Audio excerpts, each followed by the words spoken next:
Live on WFLA now. Feel good and live your best life with Bloom Health Club. Here's Gail Guayardo. Hi, everyone, and welcome to the Bloom Health Club. A lot of changes are happening at the state and local level when it comes to our health. And with any change, there comes questions, controversy, and a whole lot of feedback. So today, I'd like to bring in our guest. He is a top Tampa board-certified pediatrician, Dr. David Berger. Dr. Berger, thank you so much for being with us today. Absolutely. Thanks for having me on. I'm looking forward to this. So, Dr. Berger, we're looking at the state of America's health and how to make America healthy. But we're going to stop there because if we say again, that would imply that we have been a healthy nation. And it's been a really long time since we've been healthy. Is that fair to say? I think that's very fair to say.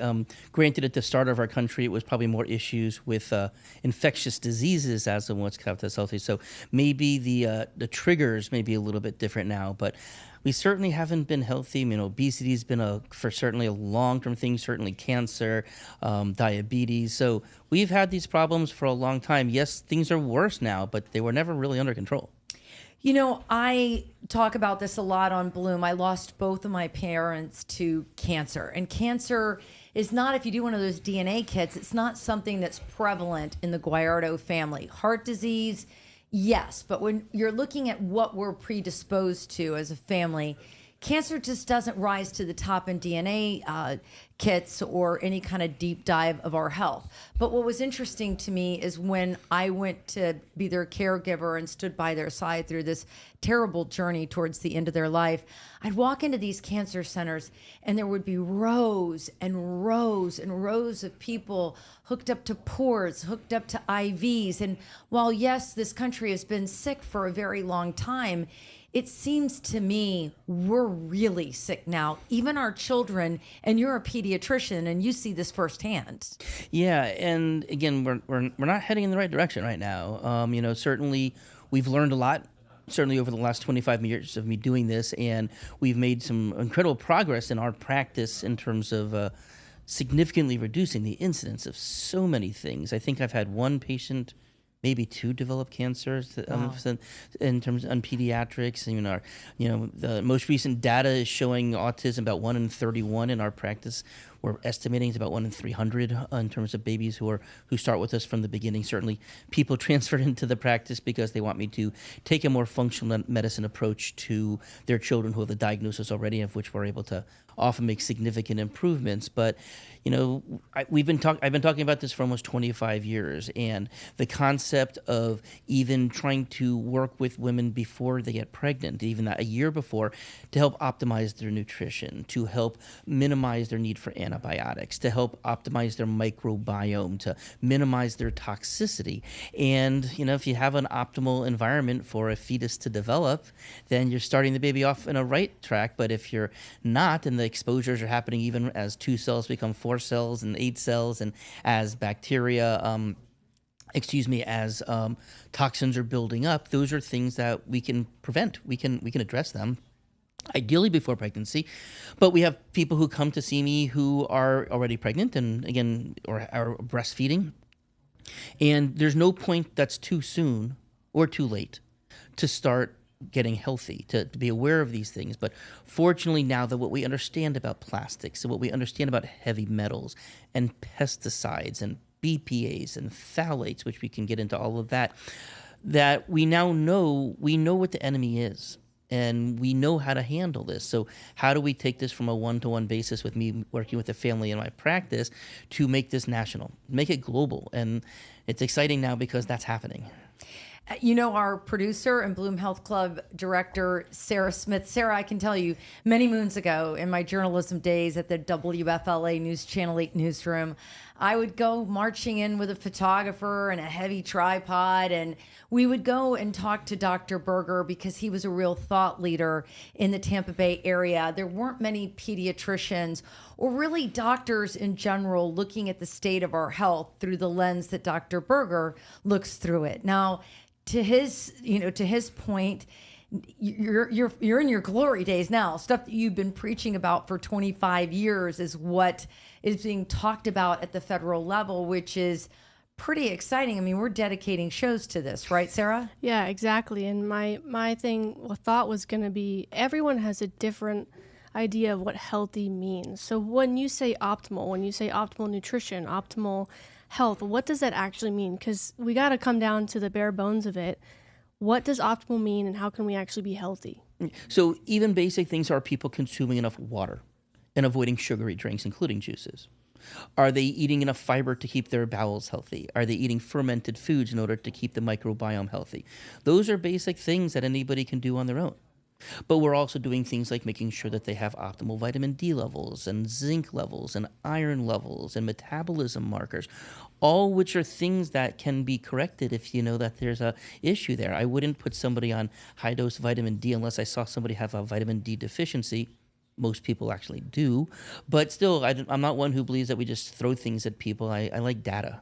I like to be able to follow up on the data. I like to be able to see what I've accomplished. And all of those things really do seem to help. And now that people understand more about the concerns of pesticides, and if they're not eating completely organic, that more people are aware of the Clean 15 Dirty Dozen list. So at least they know which conventional food produce has the most pesticides in them.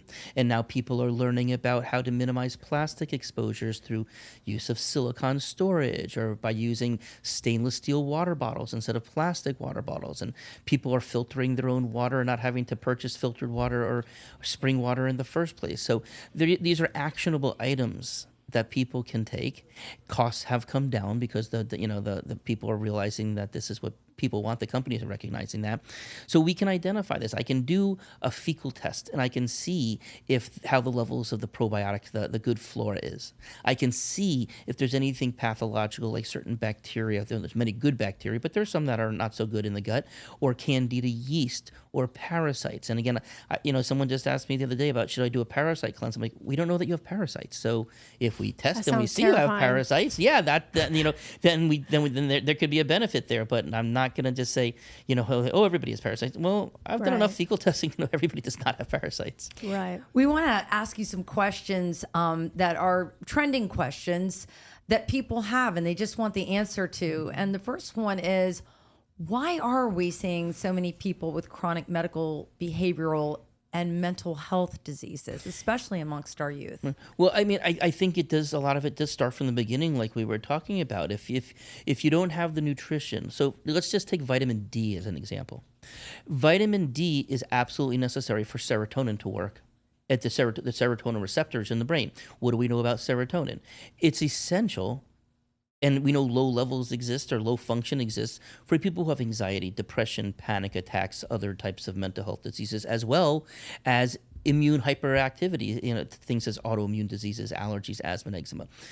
Low vitamin D is one of the first things I go look for and the first things that I can correct for.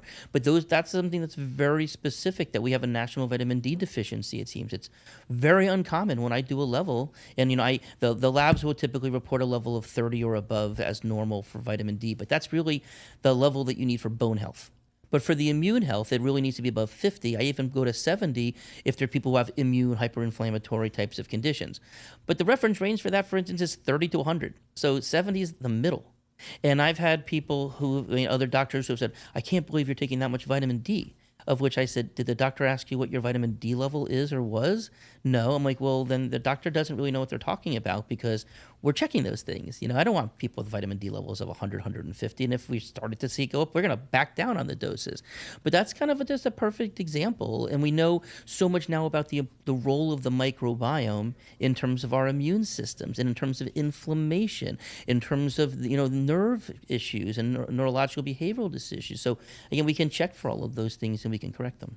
But do you think the vitamin D deficiency is because we're a much more sedentary culture? Like we're supplementing something like vitamin D because we're not getting outside, when that should just be the fix, right? Except for that we run the risk, especially here in Florida, with skin cancer. Right. So, so that's why you have to kind of look at the whole picture. I spell holistic with a W because you look at the whole picture. It doesn't mean it's just natural. I use pharmaceuticals in my practice because that's part of the whole picture too. But of course, I grew up on the beaches of Fort Lauderdale. I was out there with like Panama Jack number 4. Now I'm using 40, thank God I don't have, but I started taking, I did have good vitamin D, that's for sure back then. But So that's the thing. So yeah, people are not outside as much. Kids are not as much outside. Of course, it's hotter out there here now. In the summer times here. I don't remember like when I was growing up that it was such oppressively heat. Maybe because we were kids, we were more tolerant. So maybe that was it too. But I don't remember days ever being in like the upper 90s like we're seeing here in Florida now. So yeah, so we of course we want sunscreen because we want to prevent skin cancer. But the same thing that would cause skin cancer in terms of the ultraviolet light is what is needed to make vitamin D. So that's why I feel like, well, use sunscreen so you don't get skin cancer and you don't get burned, and take vitamin D to make up the difference. Aren't there carcinogens in sunscreen? It depends on the sunscreen. So mineral-based sunscreens, those that are zinc-based or titanium-based, don't have those long chemical words in it that I don't remember what they are. That so there's a difference there. Okay. And so zinc-based products, and they've done a lot better job. You may remember back in the day when the lifeguard at the pool would have the big white nose because they had it on their face there. But now they actually make make these mineral-based sunscreens that actually rub in and they don't leave the residue and all of that stuff. So it doesn't leave a partial disfigurement of the person who's wearing it. So yeah, as we come up with problems, we find it. But how many people out there actually know that there's two different types of sunscreen in the first place? Exactly. I'm going to guess not many people. If they're watching Bloom, though, Yes. they would know. Like we talk about this all the time. What's good for the reef is good for your skin and for your body. So if you're buying, reef safe products, we hope you would do it for the environment, but just side note, that means it's also going to be a lot healthier for you.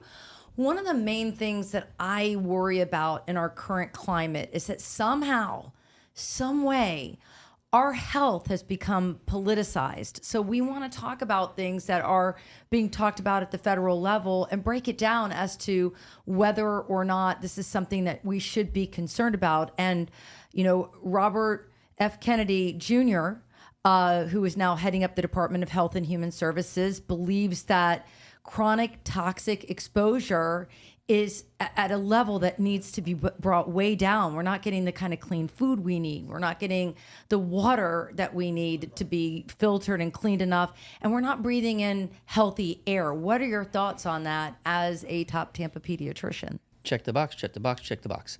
I fully agree with that. And that's what it kind of, again, that's like what I'm saying. Now that they're talking about this on the federal level, which is what we've been talking about for 25 years, and that you and I have been talking about for all of this time. So yeah, I absolutely believe, now, of course, we don't necessarily know which is more important. Like, what is the role of red dye in children's development relative to any metal exposure or plastic exposure or microbiome disruption? We don't know that. And part of the reason, again, why I spell holistic with a W is you look at everything and you optimize everything that you possibly can. Nobody is going to argue that maybe we should allow heavy metals. Maybe we should put more pesticides in there. Maybe we should be okay with the plastics.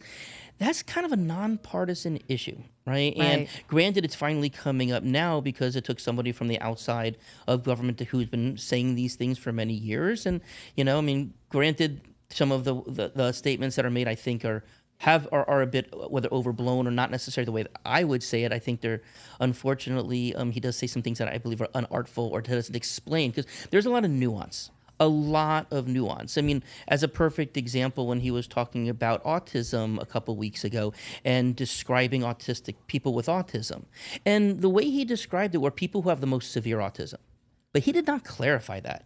And there's many people who have autism who do have jobs and who can play baseball and who can pay taxes and who can live on their own and who can dress themselves and can buy their own clothing. And it was kind of offensive to hear that, especially somebody who's advocated for people with autism of more severe and more mild forms of it. And it was a little bit offensive to hear him pigeonholing all that. Now, I realize that he did clarify that afterwards, but how often, cleaning up the mess is one thing, but the first time you make a statement, don't say things that the news is going to catch on to as a soundbite. Right. And that's one of the things that I've done for years. I'm so careful with choosing the words that come out of my mouth, and they're really well thought of.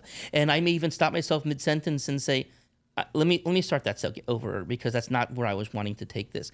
So, I think that the intention of minimizing toxicity and optimizing nutrition, is anybody besides maybe the food packaging industry and the candy industry and the children's cereal industry. And so obviously there are people who have interests, and they may have stockholders who have interests for sales and things like that.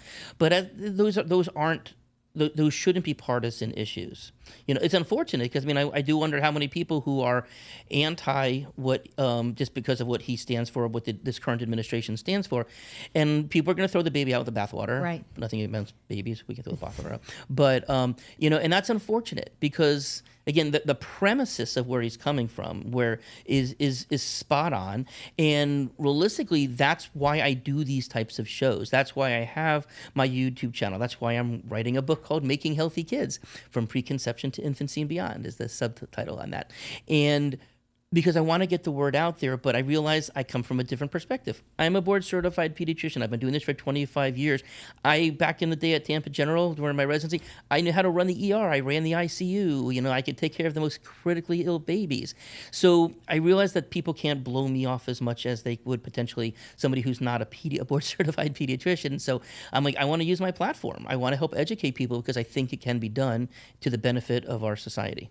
I'm so glad that you said that a lot of really relevant information, important information about our health might just be shoved into the corner or swept under the rug because people are adding politics to it, which is why, my producer, Sarah Smith, our other producer, Nacha Castillo, we sit around and we talk about this a lot. And we talk about how, viewers will hear just a fraction of what we're saying and then maybe pounce on us because they want to politicize it. And what we as a team want to do is really talk about, what's going on, because you can't censor this kind of stuff. It's happening. So as a viewer, as a consumer of news, I would want to hear about it and then check in with doctors like yourself. We specifically asked you to weigh in on this because you've been a thought leader. You've been talking about these things long before it ever made its way onto the political landscape, which leads me to my next question that's getting a lot of debate, and that is fluoride in the water. It was put in the water in Grand Rapids, Michigan, back, I believe, in the 40s, 50s, before fluoride was added to all of our dental products. So then where do we stand on that? As a pediatrician, what do you believe? Okay, so this is, again, one of those things that is a nuanced concept, okay? Too much fluoride does cause neurodevelopmental problems. It can cause fluoridosis of staining of bones and teeth, for that matter, okay? The amount that is in typical water supplies, at least in Florida for this week, is not felt to be that much. But again, it's based upon older research that hasn't been studied and newer research has. But I think that there's a fair question. We don't put any other nutrient into our water, right? We all need vitamin C, we all need vitamin zinc, but people aren't putting that into our water supply, right? We all need calcium. They aren't putting calcium into this. So I reject the statement that it needs to be in there for people's health. We know if a person wants to have fluoride in their child or in their body, besides using fluoride toothpaste, there are fluoride tablets that way you can do. You know exactly how much you're getting, because let's face it, if you are a person who drinks a lot of water, which is the healthiest thing, you may be getting more fluoride than someone who's drinking soda all day long, right? And so there's that type of nuance to it. So if a family feels that, hey, because of our dental history, because my kid doesn't brush well, for whatever, I'm going to take a fluoride supplement. They should. They should absolutely do that. But is it a fair question that everybody should be exposed to something if we're not adding any other nutrient to our water besides water? Very interesting. Last question. We only have about 5 minutes left. But I want to talk about the food dyes and the petroleum-based synthetics that are added to our food. Sarah, you can weigh in on this too. I mean, this is a big issue, and we've been talking about it for quite some time here on the Bloom Health Club and on Bloom. Yeah, we've had a lot of people come in and say this needs to go. I mean, you said it today, but also just other guests. I mean, everyone is saying, it's literally chemicals that we're feeding our children and ourselves. It's a problem, and it's a problem. It is. And also, I want to be mindful of it. This isn't the toxicity of mercury or lead. Okay, this isn't the toxicity of pesticides. Not to downplay it. We don't need it in our diets, and I'm fully for removing it from our diets. But of course, there's also relative things like that. And yes, there's no doubt that I see kids in my practice every now and then. The mom's like, every time my kid gets red dye, you might as well scrape him off the ceiling because he's not coming down otherwise, right? And of course, there's been research that are showing neurodevelopmental delays have been associated. Now, how much? We don't know. There's a lot out there. But again, with everything that we do, we should ask ourselves, what's the potential benefit? versus the potential risk compared to the alternative. Yeah. Now, what is the potential benefit of petroleum-based cosmetics on our skin? We'd probably, but we're feeding our kid cosmetics. So that's all it is. There's no nutritional value when it comes to any of these red dyes or yellow dyes or anything like that. So it's purely cosmetic. So why would we be putting something that's purely cosmetic into our kids in the first place? I think that's a fair question. I was going to ask about the glyphosate that they're spraying. That's the same chemical in Roundup. Well, Roundup commercial, the Roundup that's used for people's homes, the glyphosate was taken out of that. Okay. Yeah, but still, I mean, obviously, an herbicide that's been showing, and there's a lot of concerns also for that. And of course, it depends on how the practices are. I mean, why are they doing it? Because they don't want weeds to grow in their fields, right? And I understand that, right? And and obviously, even with pesticides, but what's a good alternative to pesticides? Ladybugs. Yeah. There are predatory bugs that do not hurt the plants. I mean, I know that they're using that in the medical cannabis world in terms of the grows that are done here. So there are predatory bugs. They can even find a bug that eats it. They can send it into a laboratory and they can tell you which predator bug is going to combat that and eat that one. So so there are everything you have to look into it, and obviously production value and how to do things. Obviously, yes, it would be great if there were no preservatives in any of our kids' food. Sure. How much of that food would actually get to the person before it goes bad? Fair question, right? There was a time where now that we have this mega agriculture and things are just being grown in such large amounts in just certain places, whereas of course 100 years ago you went to your local farmer there was food on your plate that was picked or killed the day before, and so but if you're going to have these mega industries that's preparing the food, then they're going to put it in there because it's going to go bad. So how do we get back to being more local? Yeah. How do we go back to being more regional? We only have 2 minutes left. So I think all the stuff that we've talked about, you say is very nuanced. So it's all about doing your own research. It is. So how do you know who to trust? Trust me. No, but there are. I mean, again, that's why I'm writing a book. That's why I have my YouTube channel. Is I want to get the information out there. People send me questions all the time. I want to address them, but make sure that you're using credible information. And it's so interesting because nowadays you're seeing places like the Cleveland Clinic and the Mayo Clinic. These top places are all over this type of stuff. So would I rather get my information from them than from a person who's doing a blog because their kid got sick from this and so they generalize it to everybody? I mean, that does happen. And it doesn't mean that you shouldn't listen to it, but, anything that you hear, verify it. Look to alternative sources. I all the time want to hear what opposing sources have to hear because it helps formulate how I'm going to draw my next question. Well, Dr. Berger, we appreciate you bringing your wisdom to the Bloom Health Club and answering questions. And we hope this is the beginning of many conversations about the state of our health in America. Thank you so much for joining us. Absolutely. Have a great day.